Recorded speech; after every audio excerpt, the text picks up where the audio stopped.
কি রানতে চাস আজকে? মাংস রান্দি মা। মাংস টাংস তো মজা লাগে না রে। তোরে না কালকে দেখলাম বাজার থেকে গাঁটি আনলি।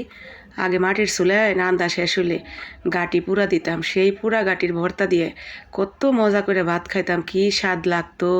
পেটটা ভরে ভাত খাইতাম। সেই গাঁটি পুরে আজকে ভর্তা বানাস নাকে? ঠিক আছে মা, তোমার এই গাঁটি পুড়ে আজকে ভর্তা বানায় দিমু। মাংস রান্নাটা শেষ হোক তারপরে। আসসালামু আলাইকুম। আমার মা আজকে আমার মাংস রান্না করা দেখেই কিন্তু এইভাবেই এই গাঁটি পোড়ার ভর্তা খাইতে চাইলো। আমিও মাংস রান্নাটা শেষ করলাম, সমস্ত কাজকর্ম একটু গুছিয়ে নিয়েই মায়ের জন্য এই গাঁটি পোড়ার ভর্তা তৈরি করতে চলে আসছি। গাঁটি কি বুঝতেছেন না তো?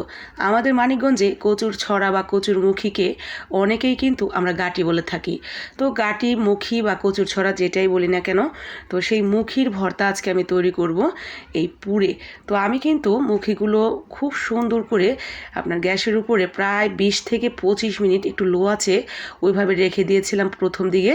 তারপরে একদম শেষের দিকে যখন আমি পেঁয়াজ এবং কাঁচামরিচটা অ্যাড করে দিলাম সাথে রসুন, তখন একটু হিটটা বাড়িয়ে দিয়ে পেঁয়াজ, রসুন এবং কাঁচামরিচ সেই সাথে কচুর মুখিটাকেও আরেকটু পোড়া পোড়া করে নিয়েছি। ব্যাস সব কিছু যখন আপনার একদম পুরোপুরি সিদ্ধ হয়ে গেছে চেক করে নিয়ে আমি উঠিয়ে উপরের যে পোড়া আবরণটা সেটা ফেলে দিয়ে ভালো করে ধুয়ে নিয়েছি। না ধুইলেও হয়, আগে মায়েরে দেখতাম আপনার চুলার মধ্যে যখন দিত তখন আগে একটু ধুয়ে নিত, তারপরে কড়কড়া আগুনের মধ্যে দিয়ে রাখতো, তারপরে উঠায় সেরে উপরের চামড়াটা খালি ফেলে দিত, তারপর আর ধুইতো না। সেই ভর্তাটা খুব বেশি শুকনো শুকনো থাকে, খেতে বেশি ভালো লাগে। তো আমি যেহেতু গ্যাসের চুলার উপরে দিয়েছিলাম আর অনেকটা বেশি পুরা কালি কালি হয়ে গেছে, ভাবলাম এভাবেই একটু ধুয়ে নেই যাতে কালো কালো ভাবটা বেশি না থাকে। আর সাথে কাঁচামরিচ পোড়ার যে একটা ফ্লেভার, এইটার যে আলাদা একটা শান্তি, এই কাঁচামরিচ পোড়া দিয়ে ভর্তা যে কোনো ভর্তা বানালে দেখবেন আলাদাই একটা ফ্রেশ ফ্রেশ ভাব থাকে ভর্তাটার মধ্যে। শুকনো মরিচের ভর্তাটা যতটা মজার, ততটাই মজার এই কাঁচামরিচ পুড়া ভর্তা বানালে। শুধু কি কাঁচামরিচ পোড়া, পেঁয়াজ পোড়া, রসুন পোড়া, সাথে এই কচুর গাঁটিও পোড়া, তো সব কিছুর দারুণ একটা পোড়া পোড়া ফ্লেভার। আর মাটির চুলাতে এগুলো যদি পুড়ে নেওয়া যায় তাহলে মাটির চুলার যে একটা পোড়া মাটির যে একটা ঘ্রাণ সেইটা থাকে, সেইটা আরও বেশি ভালো লাগে খাইতে।